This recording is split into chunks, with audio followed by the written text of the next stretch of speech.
Hola, soy Johnny War y estos son los Reyes de la Posverdad.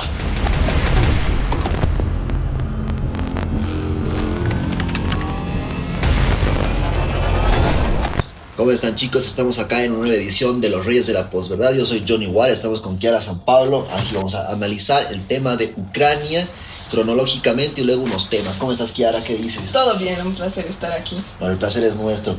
Bueno, vamos a hablar un poco acerca de este tema, pero primero vamos a hablar acerca de la cronología de los acontecimientos en esta parte del mundo. ¿Sí? ¿Te parece bien, Kiara? Me parece. Excelente.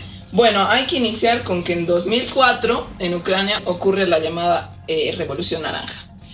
¿Qué es esta Revolución Naranja? Principalmente que los pro-europeos dentro de Ucrania y claramente la Unión Europea hacen campaña para que Ucrania se adhiera a la Unión Europea y a todo lo que la Unión Europea manda. ¿Qué ocurre? Que los prorrusos terminan perdiendo y Yulia Tymoshenko entra en el gobierno. Así es. Luego, el 2010, después de más o menos 6 años de que se hizo este gobierno pro-europeo, se va a elecciones y gana un candidato prorruso llamado apellidado Yanukovych, ¿no? Que gana en primera vuelta por 39% y en segunda vuelta por 53%. ¿No? En este periodo que viene a ser del 2010 al 2013, el Producto Interno Bruto de Ucrania crece en 32%, ¿no? Y además tenemos que hablar acerca de que en este periodo el presidente prorruso también tenía un interés en formar parte de la Unión Europea, lo cual fue negado por esta misma por la existencia de, según ellos, presos políticos que eran justamente Yulia Tymoshenko y su socio Lutsenko, que eran los líderes de esta revolución naranja.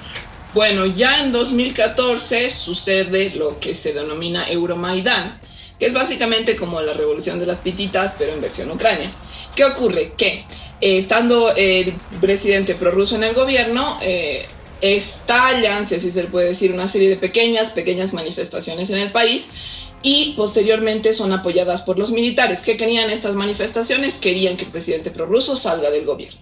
¿Qué sucede? Un golpe de estado en el que entra de nuevo Yulia Tymoshenko y Alexander Turchnikov llaman elecciones y arman elecciones y bueno, entran de nuevo los pro-europeos dentro del gobierno. De mano de Petro Poroshenko, ¿no? De mano de Petro Poroshenko dentro del gobierno, votando con fuerza militar al presidente Yanukovych. Exactamente. Bueno, en este tiempo, justamente por ser un gobierno pro-europeo radical, las zonas que eran de influencia rusa y de hecho de lengua rusa, ¿no? Y de cultura rusa, deciden tomar una posición separada de Kiev.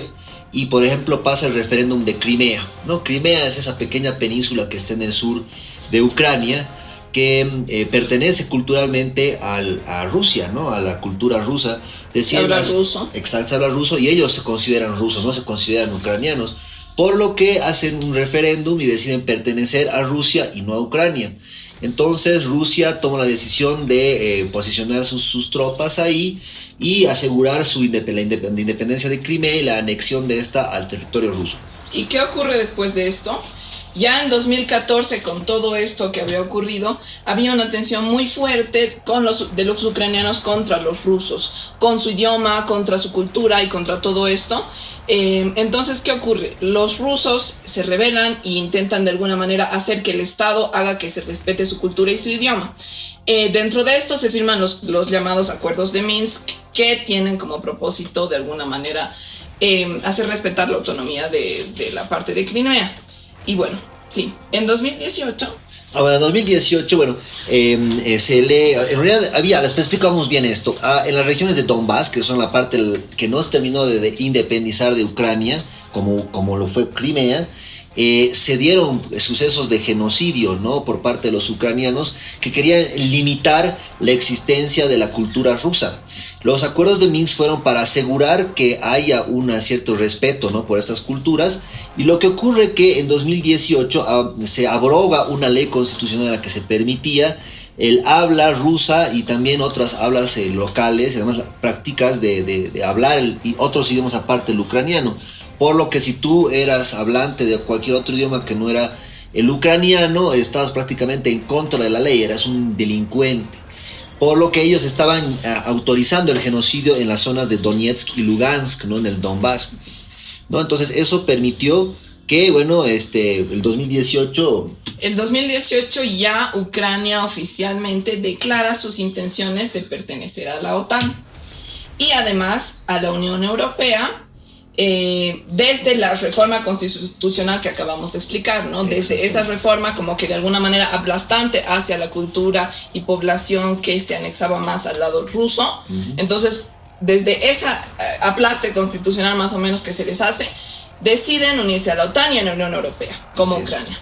Y bueno, en 2019, ante este desgaste, digamos, del sistema político en Ucrania, tanto de los pro-rusos y los pro-europeos, construyen a un personaje, ¿no?, que se llama Volodymyr Zelensky, que llega a ser el actual presidente ucraniano, que es proyectado desde su mundo, que es él era un actor de cine, ¿no? Un actor de telenovelas en otras, y mediante la serie Servidor del Pueblo, él se muestra como un profesor que de pronto por una cosa del destino llega a ser presidente de Ucrania, y como presidente decide unirse a la Unión Europea y como volver a su país, un país proeuropeo, ¿no?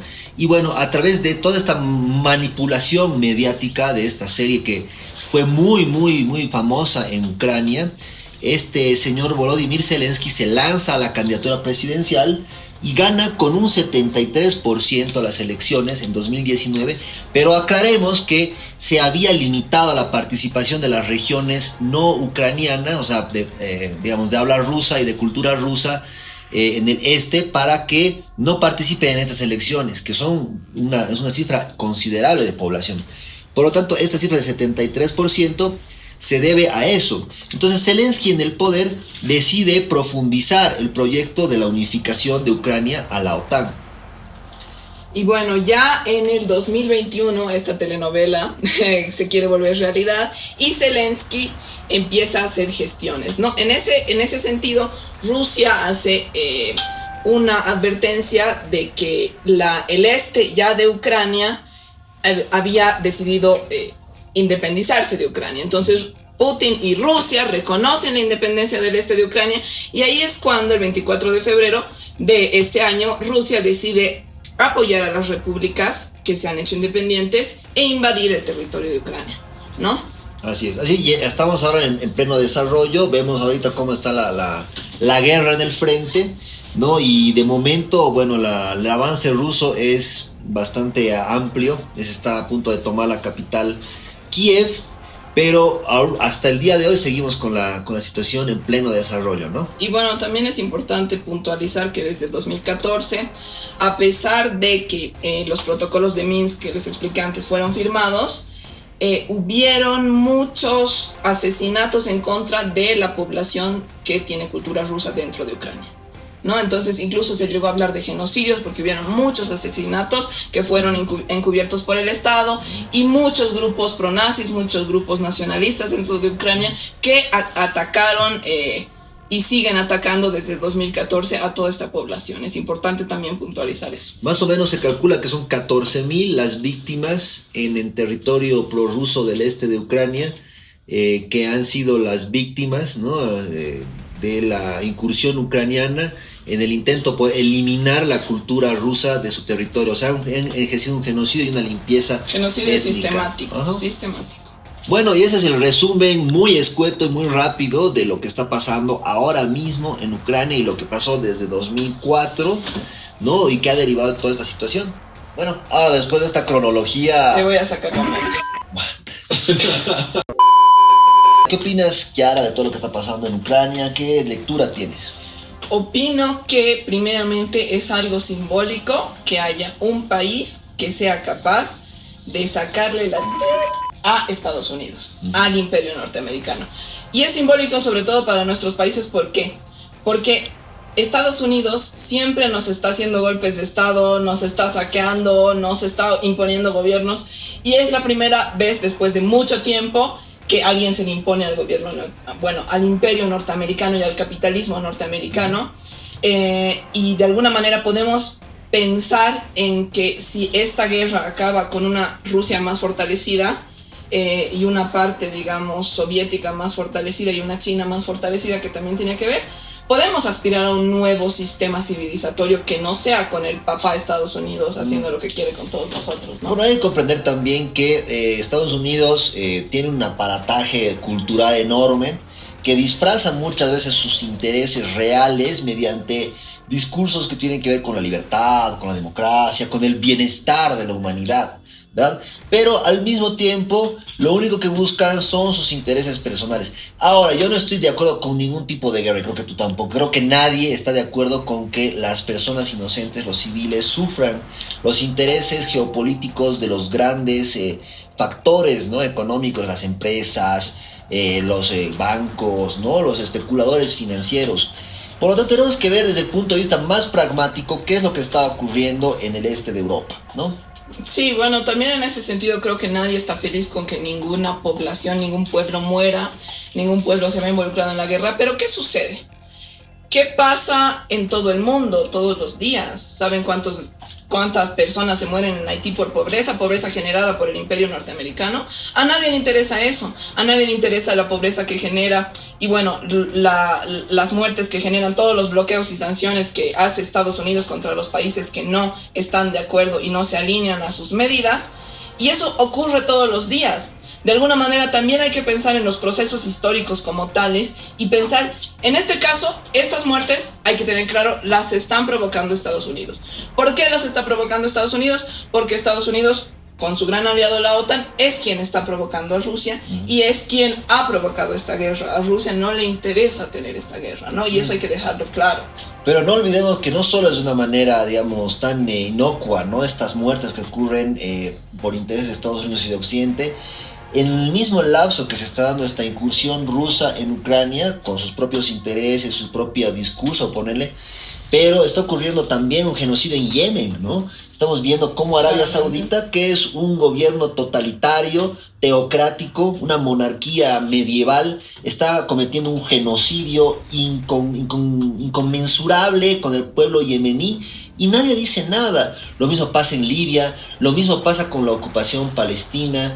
Y no estamos recibiendo esta sensiblería, ¿no?, de pobrecitos, los refugiados que están viniendo desde Ucrania. Y estamos viendo la hipocresía de los medios de Occidente que hablan acerca de diferencias, ¿no?, entre un refugiado y otro. Un refugiado de ojos azules, de pelo rubio, vale más que un refugiado de Siria, por ejemplo, ¿no?, o un refugiado de Libia. Y eso lo dicen los mismos medios de comunicación occidentales de la manera más cínica posible. ¿Qué opinas tú acerca de esta situación del racismo? ¿Cómo se está volviendo a vivir intensamente en el mundo occidental, ponele? Sí, es que bueno, en ese sentido hay que tomar en cuenta toda la historia y todas las guerras de la historia. Todo viene, si quieres, desde la colonia, todo viene desde el eurocentrismo, que aunque mucho se habla, no ha salido de las conciencias. ¿Y por qué no ha salido de las conciencias? No solo porque no haya afanes desde los gobiernos, digamos, del ALBA, de querer de alguna manera cambiar la mentalidad, cambiar la formación, sino porque hay toda una serie de medios hegemónicos grandes en el mundo que siguen inyectando fascismo, que siguen inyectando nacionalismo, que siguen inyectando odio, y todas estas cosas no así como que tú lo ves y dicen odia al negro, pero lo meten con cuestiones subliminales, ¿no? Lo meten con cuestiones subliminales, hasta el lenguaje que ellos usan, y hasta los medios a los que ellos apoyan o a los que no apoyan. Hay medios como Al Jazeera, que se dedica a estar en la guerra, en Yemen, en Palestina y demás, y ese medio no lo ve nadie, porque con todo el aparato que tiene el imperio se dedica 24/7, todas las horas y todos los minutos, en bombardear estos medios. ¿Por qué? Porque y eso siempre hay que tenerlo claro, lo que le favorece al imperio gringo es la ignorancia de la gente, ¿no? Entonces, ¿cómo haces que la gente no se rebele ante ti? ¿Cómo haces que piense, ay, pobres ucranianos, y no le importen los palestinos que se están muriendo todos los días? Con los medios y con la ignorancia de la gente. Así es, así es. Ahora, una cosa que yo también quiero recalcar es la relación que existe, esta visión del supremacismo blanco, de la supremacía occidental, con lo que ha ocurrido el 2019 en Bolivia, ¿no?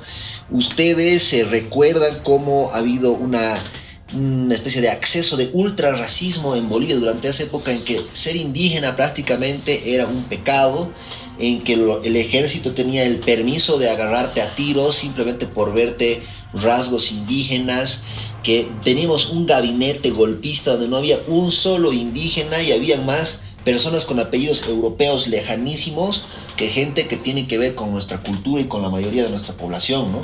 Aquí en Bolivia se calcula que más o menos entre el 60 y el 80% de la población son de ascendencia indígena. Todos acá, todos los bolivianos tenemos algo de descendencia indígena. Entonces, durante el 2019 se ha negado eso para tratar de volver a un establishment de supremacía blanca. Y si se dan cuenta, está muy relacionado al poder que tiene Occidente y también a lo que se está buscando en Ucrania, ¿verdad?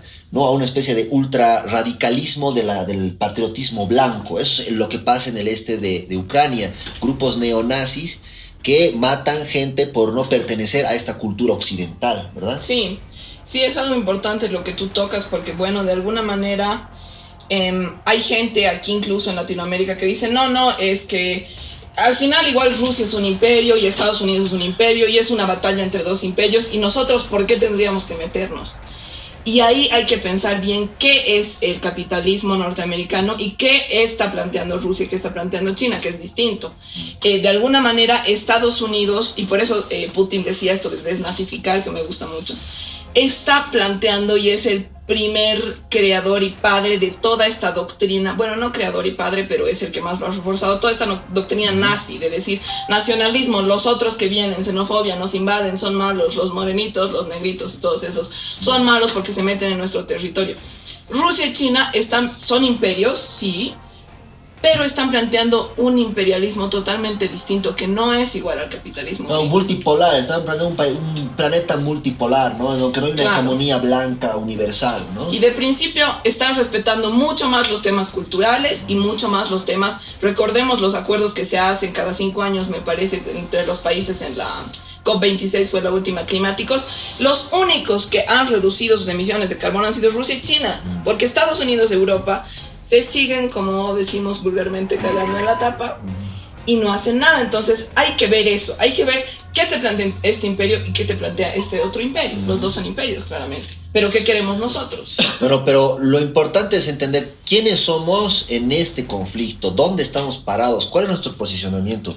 Yo considero que el posicionamiento que ha tomado la Cancillería y el gobierno es el mejor que se podía tomar. Porque yo no.